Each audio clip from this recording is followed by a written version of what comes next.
ولنگ ویز کو دیکھا جائے تو یہاں پہ ڈسپلن 4 کی کیسے ضرورت ہے؟ اچھا، اکاؤنٹیبلٹی یا حساب کتاب کرتے ہوئے ڈیفینیٹ تعلقات خراب ہوں گے، یہ ڈیفینیٹلی تو ایسا نہیں ہے. ٹھیک. لاپرواہی کریں گے تو ضرور تعلقات خراب ہوں گے. ایک اہم بات یہاں پہ یہ کہی جا سکتی ہے کہ ازل سے انسان کا ایک نظریہ ہے جو بہت دل میں گھر کر چکا ہے کہ جب ہم دوسروں سے بات کرتے ہیں تو ان کا رد عمل آتا ہے تو پھر بعض اوقات ہمارے لیے یہ بنتا ہے کہ ان کے ساتھ بدسلوکی کریں. جی. یعنی جب ہمیں سامنا ہوتا ہے کسی کی طرف سے ٹوٹے ہوئے وعدوں کا، اور جہاں ایکسپیکٹیشنز خاک میں مل جاتی ہیں، جہاں جذباتی فضا بہت زیادہ ہوتی ہے، گرد اڑی ہوتی ہے، ایک جذباتی گرد ہوتی ہے، جہاں نفع نقصان بہت زیادہ ہوتا ہے اور اوپینینز آپس میں نہیں مل رہے ہوتے، تو ایسے موقع پہ جب بات چیت شروع کرتے ہیں ایک ٹھنڈے ماحول میں، تو آہستہ آہستہ ماحول گرم ہونا شروع ہو جاتا ہے، تپش ایک دوسرے سے آنے لگتی ہے. ہمیں خود بھی اگر غور کریں تو پتہ چلتا ہے کہ اندر ایسے کوئی جیسے جوش پیدا ہونا شروع ہو جاتا ہے منفی قسم کا، اور ہماری ٹون، لب و لہجہ، باڈی لینگویج بدلنا شروع ہوتی ہے، آواز اونچی ہونی شروع ہو جاتی ہے. بالکل.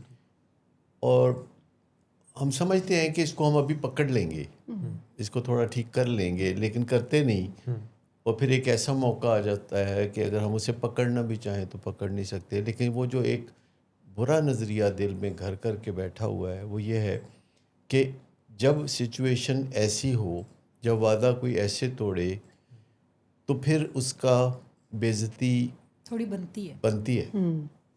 یہ جو ایک سوچ ہے یہ ہزاروں سالوں سے انسانوں کے ذہن میں بیٹھی ہوئی ہے، اور جب وہ بدسلوکی کے لیے پر تول رہا ہوتا ہے تو اندر سے آواز آتی ہے کہ گو ہیڈ، بنتا ہے یہ کرنا تمہارا ایسا.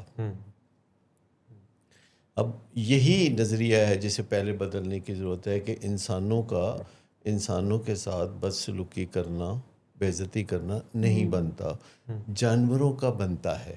جانوروں کا اس لیے بنتا ہے کہ وہ آپس میں تبادلہ خیالات کر نہیں سکتے، ان کی کوئی لینگویج نہیں ہوتی. وہ ایک دوسرے کو گھور سکتے ہیں، غرا سکتے ہیں، ایک دوسرے کو دھکم پیل کر سکتے ہیں، ایک دوسرے کو فزیکل تکلیف پہنچا سکتے ہیں. ان کے ہاں یعنی جانوروں کی دنیا میں، حیوانات کی دنیا میں یہ بالکل مناسب سی بات ہے کہ وہ ایک دوسرے کے ساتھ یہ طاقت کا اظہار کرنا یا بے عزتی کرنا یا دھمکی دینا، غرانا، گھورنا یہ بنتا ہے. کیونکہ ان کی بیولوجی بھی اس کا ساتھ دیتی ہے. ان کی بیولوجی ساری اسی کے ارد گرد ترتیب پاتی ہے. اب انسانوں کی بیولوجی میں بھی یہ سب چیزیں حیوانات والی موجود ہیں، لیکن اوور اینڈ ابو انسان کو ایک ایسے اخلاق کے زیور سے بھی آراستہ کیا گیا ہے، اور دماغ کا ایک حصہ ہے جو سوچ بچار کر سکتا ہے، سولوشنز نکال سکتا ہے، جسے ہم پری فرنٹل کارٹیکس کہتے ہیں. ان کا ایک ڈیوائن کنیکشن ہوتا ہے کسی ہستی کے ساتھ جس نے ان کو بنایا ہوا ہے، جو ان کو کچھ نہ کچھ لقمے فیڈ کرتی ہے.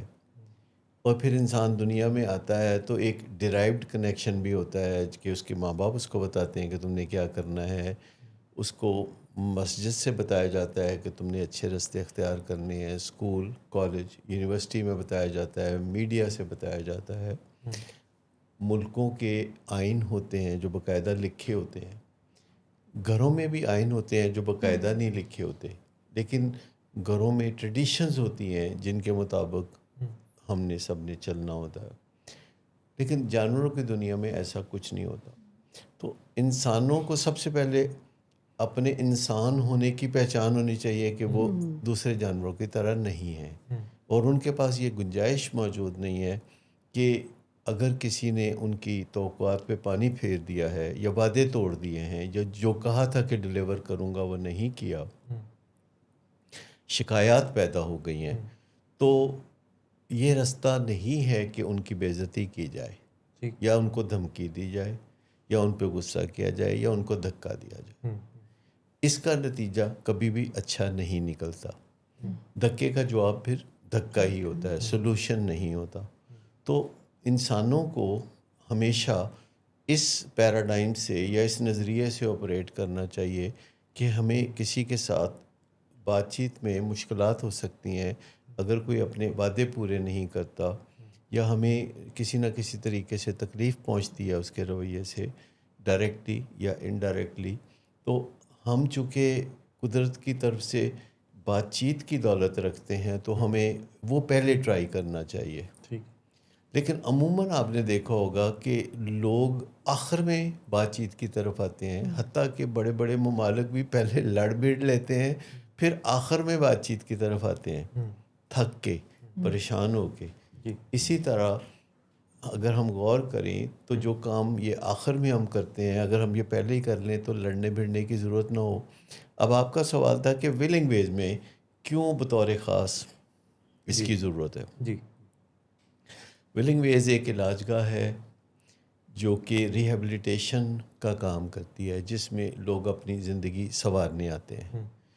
اور ولنگ ویز میں پروفیشنل ہیں جو عرصہ دراز سے یہ خدمات انجام دے رہے ہیں، اور سب سے پہلے انہوں نے آپس میں اس چیز کی ایکسرسائز کرنی ہوتی ہے کہ اگر ان کو ایک دوسرے سے شکایت ہو تو انہوں نے گھورنا نہیں ہے، انہوں نے باڈی لینگویج سے بات نہیں کرنی، انہوں نے تبادلہ خیالات کرنا ہے، سرٹن سٹرکچر کے اندر رہتے ہوئے معاملات کو نپٹانے. پھر ولنگ ویز میں والدین آتے ہیں جو کئی سال تک یہ دکم پیل یا تصادم والے کھیل میں سے گزرتے ہوئے بہت تکلیف اٹھا چکے ہوتے ہیں، اور ہم نے ان کو بتانا ہوتا ہے کہ دیکھیں نشے کی بیماری کا دوسرا نام تصادم ہے. تو پہلے تصادم ختم کریں گے تو پھر ہم نشے کی بیماری پہ بات کر سکیں گے، ہم اس کی جو روٹ کاز ہے اس پہ بات کر سکیں گے، اس سے بحالی کے چیزوں پہ بات کر سکیں گے. لیکن اگر ہم تصادم کی راہ اختیار کریں گے یا اس کو جاری رکھیں گے اور ایک دوسرے کو تکلیف دے کے بدلنے کی کوشش کریں گے، بعض اوقات ہم دوسروں کو تکلیف دے کے بدلنے کی کوشش کرتے ہیں، بعض اوقات ہم اپنے آپ کو دوسروں کے سامنے تکلیف دے کے ان کو بدلنے کی کوشش کرتے ہیں. تو تیسری طرف ہمارے پاس جو ہیرو ہے، جو اس کا اصل اس علاج گاہ میں مقام ہے بہت بڑا، وہ ہے نشے کا مریض یا جو کسی سیکیٹرک ڈس آرڈر میں یا تکلیف میں مبتلا ہے، جس کی خاطر اس کے چاہنے والے یعنی اس کے گھر والے ہم سے رابطہ کرتے ہیں، جو تھک بھی چکے ہوتے ہیں، پریشان بھی ہو چکے ہوتے ہیں.